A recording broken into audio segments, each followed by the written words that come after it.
ya. Assalamualaikum warahmatullahi wabarakatuh. Selamat pagi ya. Eh, ya, saya kira ini penting ya mengenai infrastruktur. Siapapun presidennya, eh, tentu ini harus diperhatikan. Dan infrastruktur itu dalam konteks makroekonomi itu kan kapital untuk pembentukan modal eh, dan biasanya pemerintah itu belanja pemerintah cukup besar ya, infrastruktur ini, dan harapannya infrastruktur ini menjadi uh, instrumen ya untuk percepatan ekonomi dan juga tentu saja akselerasi kinerja dari dan juga produktivitas dari ekonomi. Nah, infrastruktur ya saja karena itu adalah pembentukan apa namanya MTB gitu ya. Tentu ini akan sangat berpengaruh terhadap kinerja dari pertumbuhan ekonomi. Nah, kalau apa namanya PMTB ini naik, gitu ya, tidak hanya dari sisi anggaran atau belanjanya, tetapi juga utilitasnya, gitu ya, maka tentu akan mendorong produksi nasional kita. Baik, saya coba sampaikan. Jadi kebetulan ini kan tanggal 22 gitu ya, akan ada debat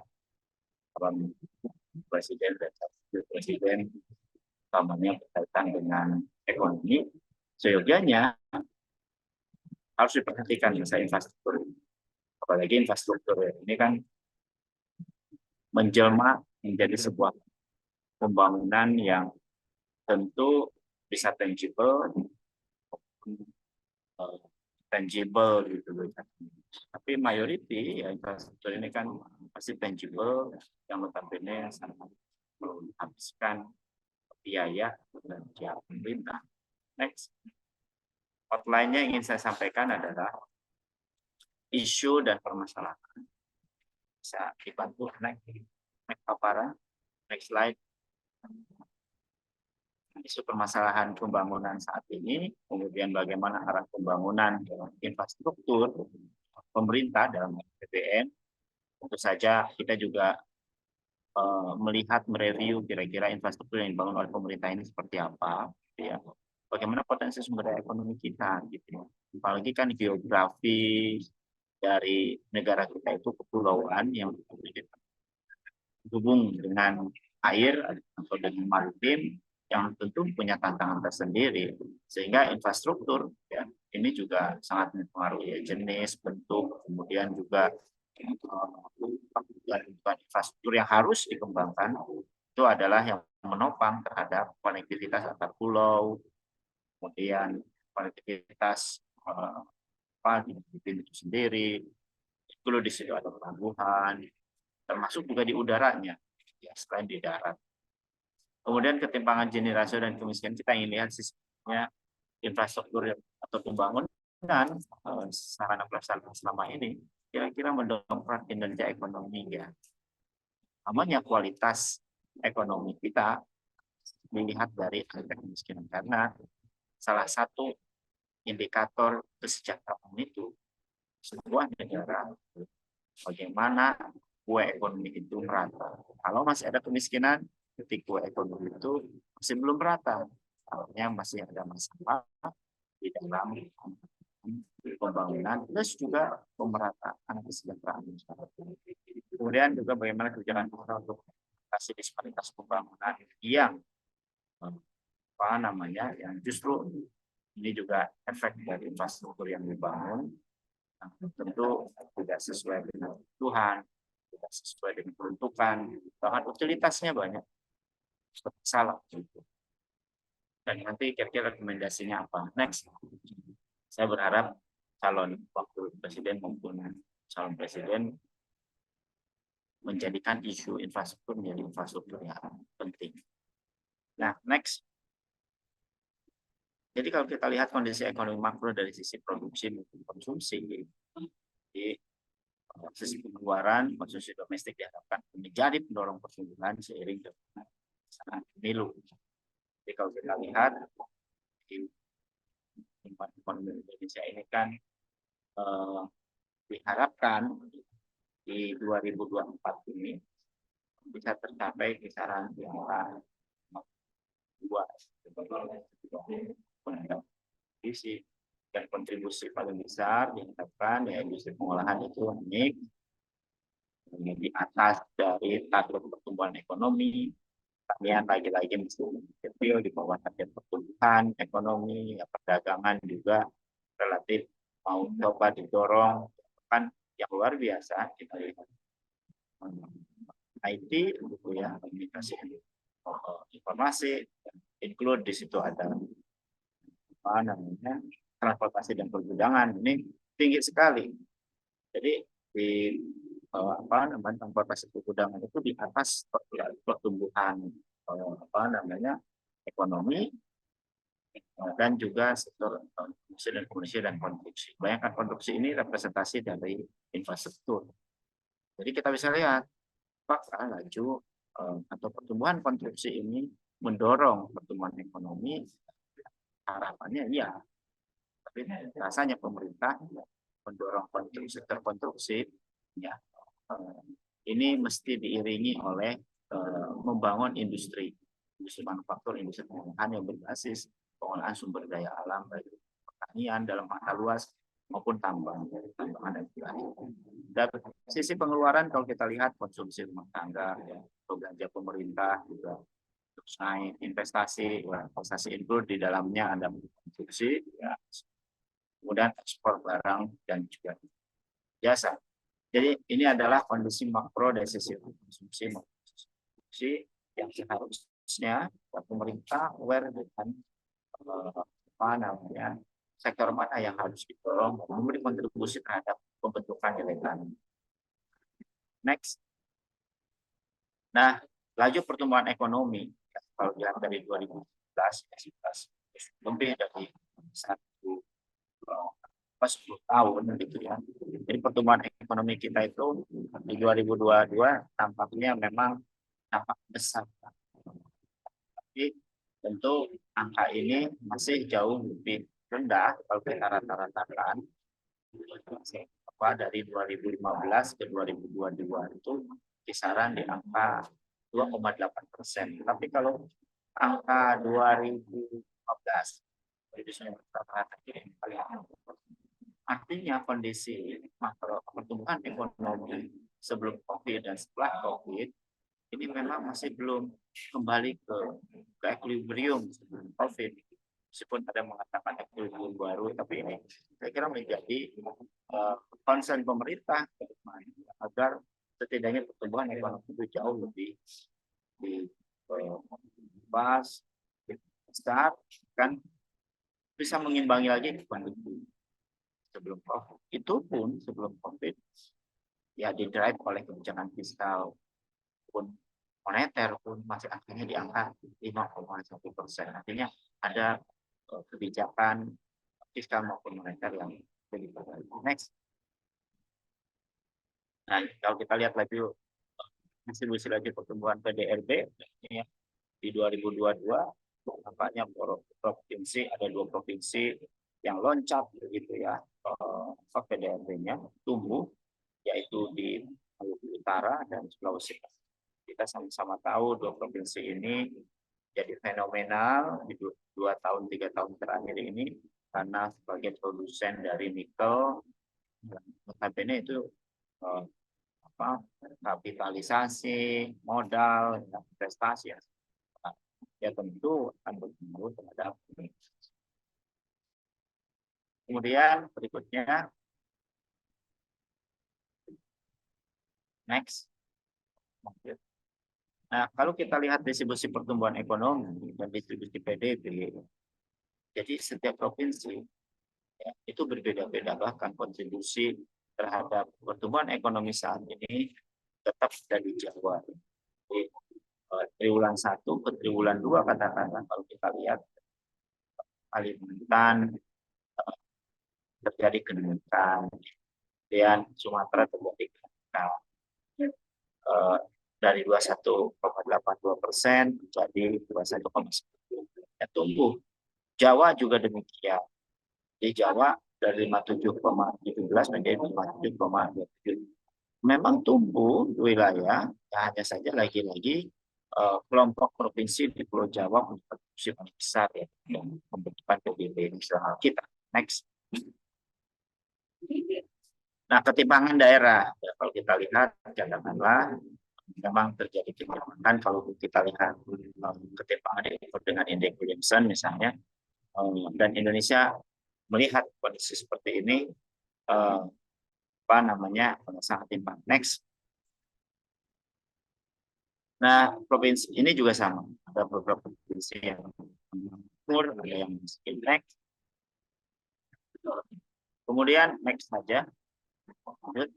Nah, bagaimana pertimbangan kita untuk infrastruktur? Ya, jadi belanja pemerintah untuk infrastruktur itu adanya di JKL.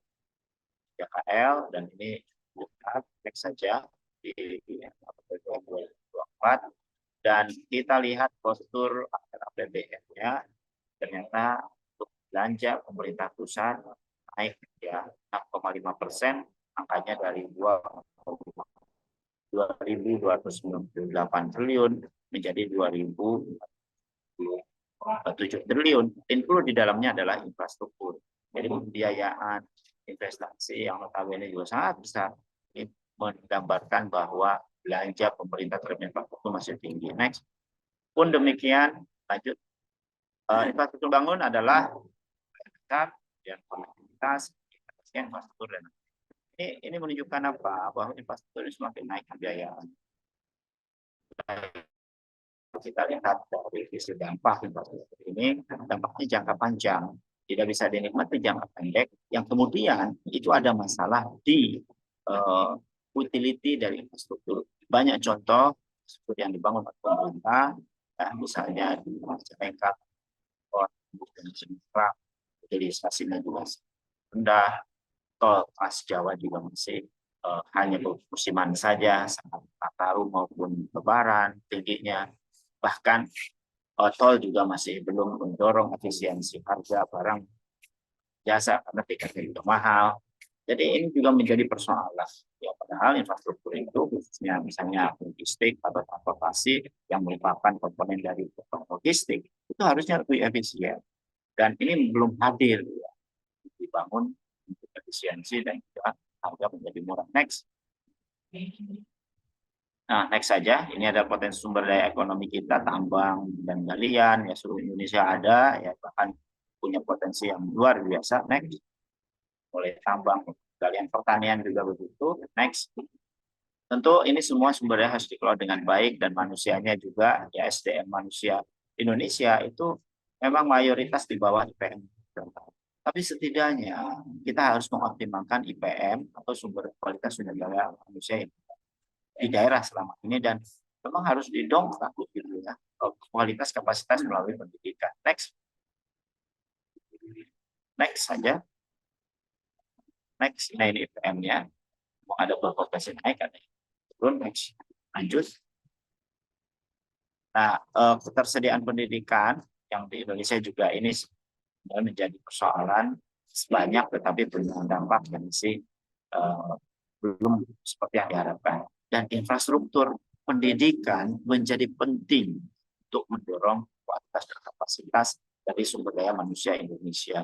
Apalagi menjelang 2005 Indonesia emas, riset and development dan manusianya, kualitas manusia harus didorong. Dan tentu untuk percepatan meningkatkan kualitas sumber daya manusia didorong adalah infrastrukturnya. Infrastrukturnya bukan hanya infrastruktur logistik, bukan hanya infrastruktur transportasi darat, laut, dan udara, tapi infrastruktur yang menopang pendidikan yang jauh lebih berkualitasnya, yang akses masyarakat lebih mudah, lebih murah, bahkan punya kapasitas dan kualitas. Next. Next. Nah, ketimpangannya juga bisa kita lihat semakin timpang, ya semakin mendekati status semakin timpang.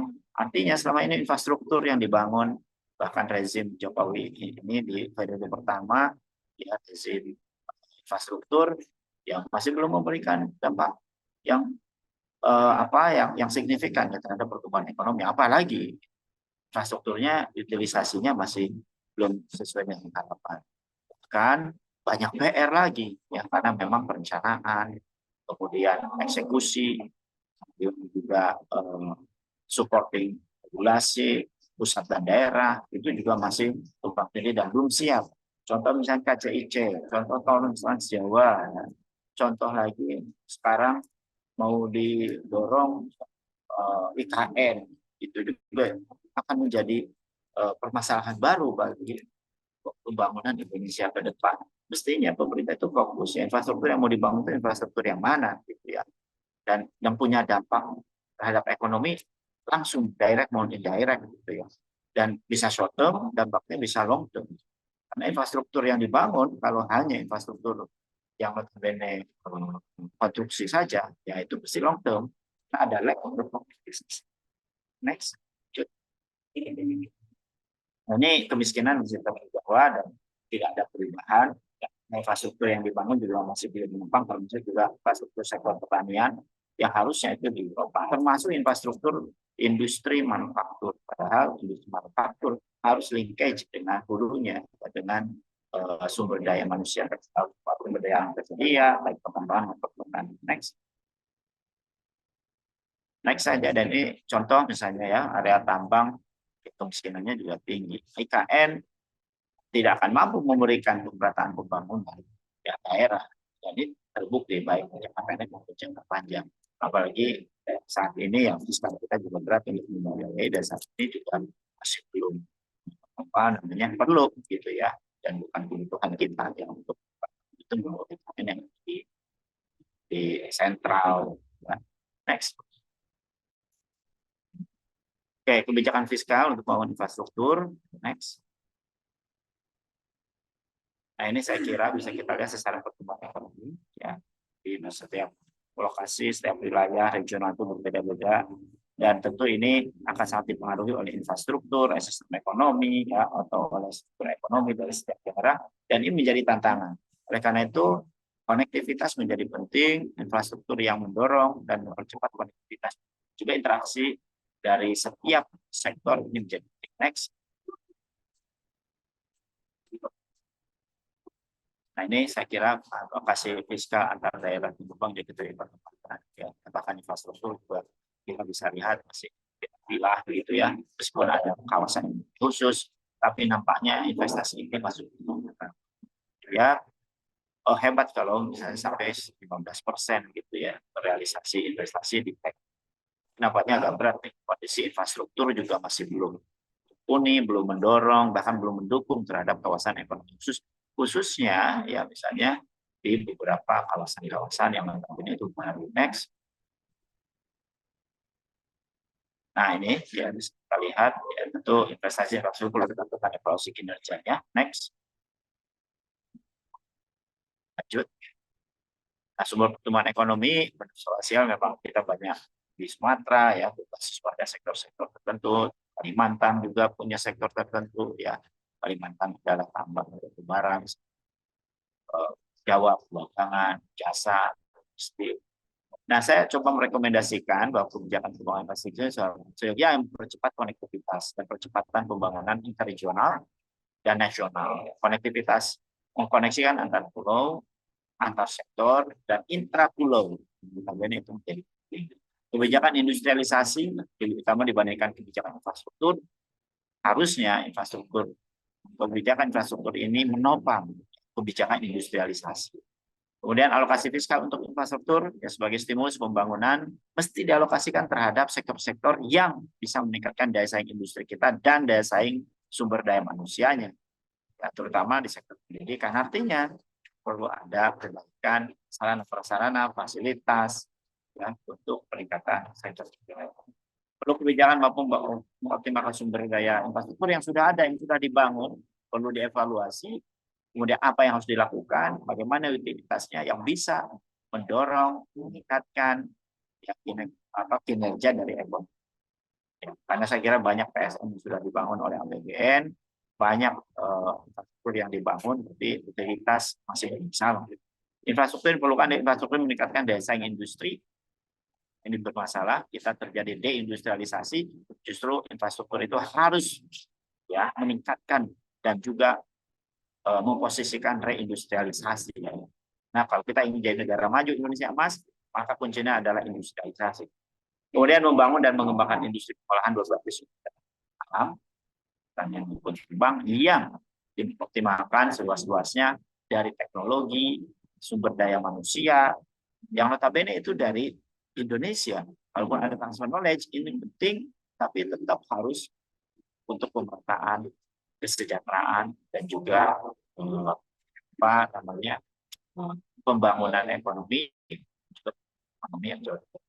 Saya kira itu yang bisa saya sampaikan. Mudah-mudahan apa yang bisa saya sampaikan menjadi catatan atau juga saran, masukan kepada pemerintah, gitu ya, siapapun nanti yang memimpin negara ini, tentu infrastruktur harus diperhatikan, tidak hanya membangun, tetapi utilitasnya tidak diperhatikan, dampak terhadap ekonominya tidak diperhatikan, ya, kemudian manfaat atau benefit terhadap kualitas pembangunan Indonesia justru tidak memberikan dampak yang seperti itu.